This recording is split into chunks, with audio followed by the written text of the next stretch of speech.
ये जो जिस मुश्किल दौर का आप जिक्र कर रहे हैं, उस मुश्किल दौर में आपके बहुत से जो साथी हैं मुस्लिम लीग नून के, वो आपके साथ खड़े रहे हैं। बहुत कम लोगों ने आपकी पार्टी छोड़ी। लेकिन जब नवाज शरीफ साहब पाकिस्तान वापस आ गए और उसके बाद इलेक्शन हो गए और आपकी हुकूमत बन गई, तो देखें मुसलसल बहुत से लोग आपकी पार्टी छोड़ रहे हैं या उनसे छुड़वाई जा रही है। अब कल जो है वो साबिक सेनेटर अब्बास अफरीदी साहब जो बहुत करीब थे नवाज शरीफ साहब के, और नवाज शरीफ साहब जब भी यहाँ पे आते थे तो यहाँ पे उनकी रहायशगाह पे क़याम भी करते थे, अब्बास अफरीदी साहब छोड़ गए, मोहम्मद ज़ुबैर साहब छोड़ गए, शाहिद हकान अब्बासी, मिफ्ता इस्माइल, सरदार महताब अब्बासी, दानियाल अजीज़ को खैर खुद ही छुड़वा दिया गया, उनको टिकट ही नहीं मिली, सेनेटर जावेद अब्बासी, और मोहम्मद ज़ुबैर से पहले एक नवाज शरीफ साहब के 8 साल तक तर्जुमान रहे ज़हीम कादरी साहब, वो भी कुछ अर्सा पहले छोड़ चुके हैं, सिकंदर याद बोसन साहब। मेरे पास 15-16 नाम है। क्या वजह है कि मुस्लिम लीग नून के अंदर एक हमें बेचैनी नज़र आ रही है, एक बहरान नज़र आ रहा है, ख़ास तौर पर जब से आपकी हुकूमत आई है लोग छोड़ छोड़ के जा रहे हैं? देखिए, ज़हीम कादरी साहब वाला 2018 के इलेक्शन से पहले वो छोड़ गए थे। मेरी उनसे बहुत एक कुर्बत है, उनके बुज़ुर्गों का हमारे बुज़ुर्गों से ताल्लुक़ था। मैं जानता हूँ उन्होंने एक सियासी गलती की और उसके बाद वो मुस्लिम लीग नून को काबिल कबूल ना रहे, ये हकीकत है। मैं ये समझने से कासिर हूँ। देखिए, शाहिद अब्बासी साहब की हमशीरा अभी भी सेनेटर हैं। नवाज शरीफ साहब ने मुस्लिम लीग नून ने वज़ीर आज़म भी बनाया। जब इलेक्शन मरी से हार गए, हमजा शहबाज शरीफ साहब की छोड़ी हुई सीट लाहौर से दोबारा इलेक्ट करवाया। पार्टी इससे आगे क्या करे कि वज़ीर आज़म भी बनाती है, MNA का हारने के बावजूद टिकट भी देती है, हमशीरा को सेनेटर भी बनाती है। मैं एज अ मिडिल क्लास सियासतदान, मैं कई दफ़ा अपने आप को मिसफिट तस्वर करता हूँ फ्यूडल लॉर्ड्स के दरमियान या बड़े बड़े इंडस्ट्रियलिस्ट के दरमियान। मैं समझता हूँ कि कई दफ़ा हमारे जैसे लोगों के लिए स्ट्रगल, ये आपकी बड़ी जुर्रत है कि आप ये बात यहाँ पे टीवी के शो में कह रहे हैं। स्ट्रगल थोड़ी ज़्यादा होती है हमारे जैसे लोगों के लिए, और हर जगह होती है। हमें एक एहसास रहता है कि हम शायद इस क्लास से ताल्लुक़ नहीं रखते हैं। मगर मैं आपको बताऊँ, आपने नाम रखा है अवाम पाकिस्तान पार्टी। आप एक एयरलाइन के मालिक हैं, जो आपके जनरल सेक्रेटरी हैं मिफ्ता साहब, काबिल एहतराम है, हमारे दोस्त हैं, वो इंडस्ट्री के मालिक हैं, नाम अवाम पाकिस्तान है। कोई मिडिल क्लास का सियासतदान इस पार्टी का सदर होता तो हम कहते हैं कि जी चलो एक चौथा ऑल्टरनेट पैदा हो गया जी। ये बड़ी जमातों के अलावा एक जमात आई है जिसने आम आदमी की बात किया। मैंने देखा ना प्रोमो जो व्हाट्सएप पे चल रहा है, बिल ज़्यादा है जी, सिफारशी निज़ाम है। तो भाई, आप में से एक वज़ीर ख़जाना रहा है मुल्क का, आप में से एक जो है वो वज़ीर आज़म रहा है इस मुल्क का, पेट्रोलियम मिनिस्टर रहा है, तो बिल कम करने थे ना। चले इनको दोनों को छोड़ दें। अब्बास अफरीदी साहब जो हैं वो किसी पार्टी में नहीं जा रहे। अब्बास अफरीदी साहब बहुत, और वो नवाज शरीफ साहब के खिलाफ भी नहीं बोलेंगे, ये भी मैं आपको बता रहा हूँ। देखिए, अब्बास अफरीदी साहब बड़ी जेन्युइन पॉलिटिकल वर्कर हैं, और मेरे जैसा बंदा भी कई दफ़ा जज्बाती होता है, वो भी जज्बाती होते हैं। तो मेरा ख्याल है कि हम इंशाल्लाह ताला उनको वापस लाएंगे, कहीं जाने नहीं देते उनको अब्बास अफरीदी। अच्छा, चलें तो अब ये बताएं अपना डोगर साहब कि आपकी पार्टी के अंदर जो एक पिछले दिनों हमने देखा कि कोई एक कुछ कह रहा है, कुछ कह रहा है, और फिर अफवाहें भी आ रही हैं, और फिर ख्वाजा आसिफ साहब ने शहरियार अफरीदी साहब के बारे में एक दावा किया असम्बली में, उन्होंने उसकी तरदीद भी कर दी। लेकिन ये बात तो सबको पता है कि बज़ाहिर सबका लीडर इमरान खान है, लेकिन आपस में काफ़ी गड़बड़ है।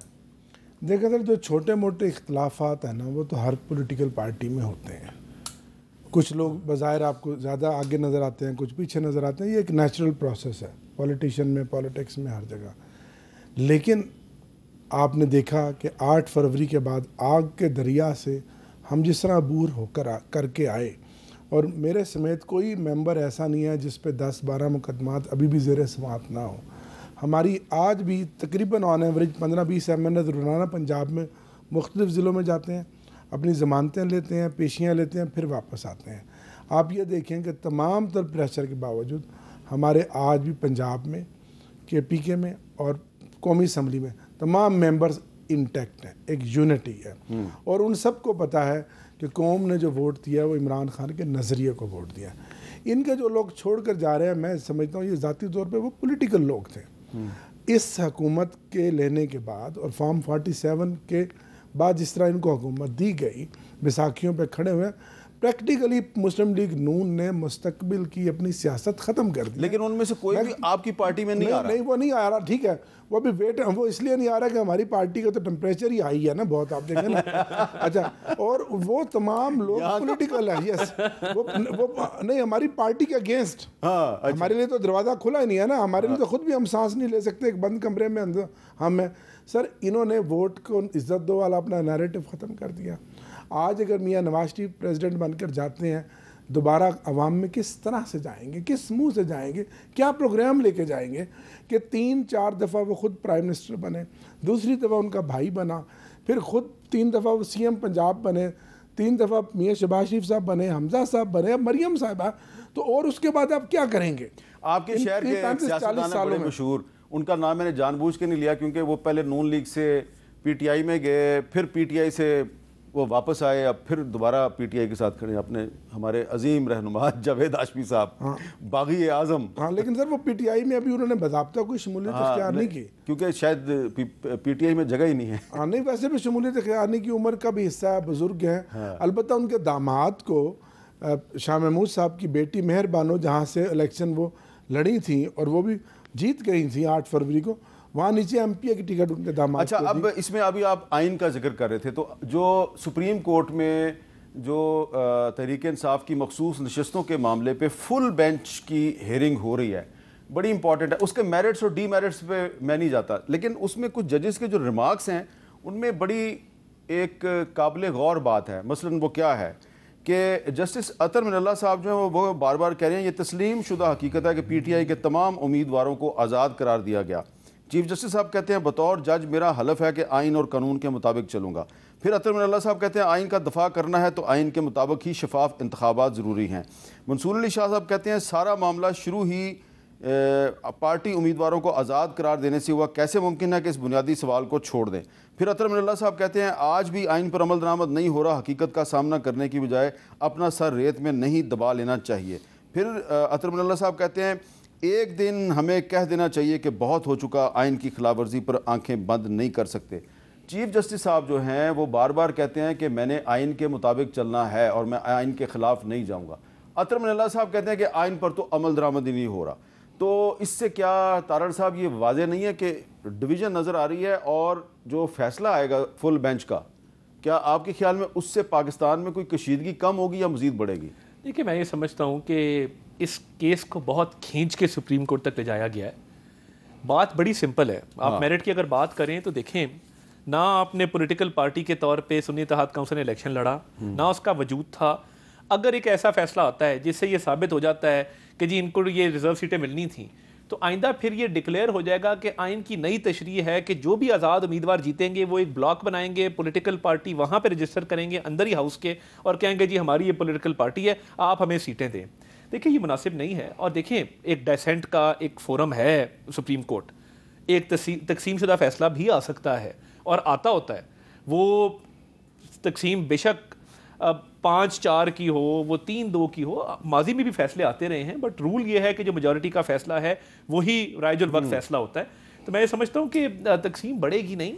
तहरीक इंसाफ को भी इस बात का पता है कि सुन्नी इत्तेहाद काउंसिल इन्होंने गलत ज्वाइन की और जिद में की, इनकी इंटरनल रिफ्ट थी। अब शेर अफजल मेरा भाई बहुत पॉपुलर लीडर है, देखें उसकी पॉपुलैरिटी को मानना चाहिए। वो सोशल मीडिया के ऊपर जितने हिट्स उसको आते हैं बड़े कम लोगों को आते हैं।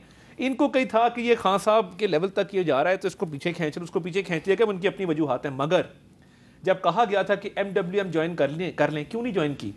मजलिस वहदतुल मुस्लिमीन का क्योंकि एक मेंबर था, ज्वाइन करते तो ये सीटें मिल सकती थी। अपनी गलती की वजह से, अपनी जिदबाजी की वजह से सुन्नी इत्तेहाद काउंसिल का वजूद नहीं था, उसको ज्वाइन कर लिया, तो अब किसी को दोष देने से कोई अच्छा, एक बड़ा सिंपल सवाल है कि आप लोगों ने वापस अपनी ही जमात PTI को क्यों ज्वाइन नहीं किया? सर देखें, PTI बड़ी, हमारी एक लीगल कमेटी में हम लोग बैठे, इस पर बड़ी डिटेल के साथ मुफस्सल बहस हुई। PTI का तो आज तक भी देखें कभी ऐसा हुआ है कि अब इलेक्शन भी हो गए, हमारी जमात का बल्ला सिंबल अभी तक बहाल नहीं किया। 2 बार इलेक्शन कराए, सुप्रीम कोर्ट के तमाम जो उन्होंने एक ड्यू प्रोसेस कहा उसको अडॉप्ट किया, फिर एतराज़ात लगाए 16, वो जमा कराए। आज 1.5 महीना हो गया, कोई हमें दोबारा उन्होंने नहीं पूछा। इससे ज़्यादा इलेक्शन कमीशन की जानबदारी और कानून की वायलेशन हो सकती है, एक बात। दूसरी बात है, सुन्नी इत्तेहाद काउंसिल उस वक्त 8 फरवरी के इलेक्शन में बैलेट पेपर पर मौजूद पॉलिटिकल जमात थी, उसका सिंबल बैलेट पेपर पर मौजूद था, वो एक सियासी जमात का दर्जा रखती थी। आज कल चीफ जस्टिस साहब ने कहा जी उसके जो सरबराह हामिद रज़ा साहब, उनका नॉमिनेशन फॉर्म मंगवाए। आज नॉमिनेशन फॉर्म गया और उसमें उन्होंने लिखा है सुन्नी इत्तेहाद काउंसिल / पाकिस्तान तहरीक इंसाफ। तो ये कहते थे ना कि जी सुन्नी इत्तेहाद काउंसिल के सरबराह ने भी खुद सुन्नी इत्तेहाद काउंसिल से इलेक्शन नहीं लड़ा, और ये कोई इतनी बड़ी बात नहीं है। ये फैसला अभी कल KPK में भी हुआ है, जब बाप पार्टी बनी, वो कोई वजूद नहीं था। उसके बाद 5 मेंबर बने, लेकिन बाप को किन की सपोर्ट थी आप हासिल है।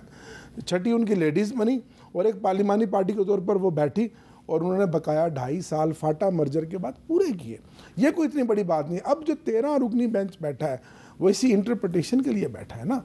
अब अगर चीफ जस्टिस साहब कहें कि जी मैं मैं आइन के मुताबिक बात करूंगा, ठीक है, आइन के मुताबिक चलें, लेकिन आइन तो आपको पता है वो मोम की नाक है कि जो ताकतवर जिस तरफ मर्जी चाहे घुमा लेता है। देखना है कि वो ताकतवर हाथ कौन सा है, किसका है, और वो राइट साइड पे घुमाता है, ये लेफ्ट साइड पे घुमाता है, सबको तो पता। फैसला आपके खिलाफ आया तो आपने कहना कि जी नहीं सर, हम तो कुछ भी नहीं कर सकते, हम तो रिसीविंग एंड पर है। आपके सामने हालात हैं कि वो मैंडेट इनको भी पता है। जो अब मैं एमएनए हूँ मुल्तान शहर से, जो 94-95 हमारे एमएनए आए हैं उसके अगेंस्ट जो सीटें वो हमें मिलनी हैं।